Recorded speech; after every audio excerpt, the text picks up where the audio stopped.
જો તમે હજુ સુધી અમદાવાદ મેટ્રોની સફર નથી કરી તો આ વિડીયો તમારા માટે છે।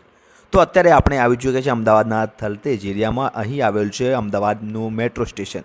અહીંથી મેટ્રો ઉપડે છે અને છેક વસ્ત્રાલ ગામ સુધી જાય છે। આજે હું તમને મેટ્રોની સફર કરાવીશ। તો મેટ્રોમાં સૌપ્રથમ તમારે ટિકિટ લેવી પડે છે। ટિકિટ માટે તમને ટોકન જેવું મળે છે, એટલે કે સિક્કો મળે, તેનાથી તમે એન્ટ્રી મેળવી શકો છો। આપણે અત્યારે થલતેજ મેટ્રો સ્ટેશન છે, અહીંયાથી એન્ટ્રી મેળવવાની છે। સામે જોઈ શકો ત્યાં સિક્કો નાખવાનો એટલે દર ખુલી જાય અને પછી આપણે એન્ટ્રી મેળવવાની હોય છે અંદર।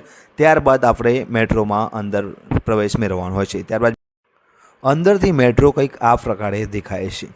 મેટ્રોમાં અલગ અલગ બેસવા માટે સીટો પણ છે અને તમારું સ્ટેશન આવે ત્યાં સ્ટેશન પર સ્પીકરમાં તમને તે બોલશે કે કયું સ્ટેશન આવે છે, જેથી તમને ખબર પડી જશે। અને આ રીતે સફર ટ્રેનમાં આપણે કરી રહ્યા છીએ। તમે પણ મેટ્રોની સફર કરવા માગો છો તો આ પ્રોસેસ કરો। ત્યારબાદ બહાર નીકળવા માટે આ સિક્કાનો ઉપયોગ કરીને તમે બહાર જઈ શકો છો।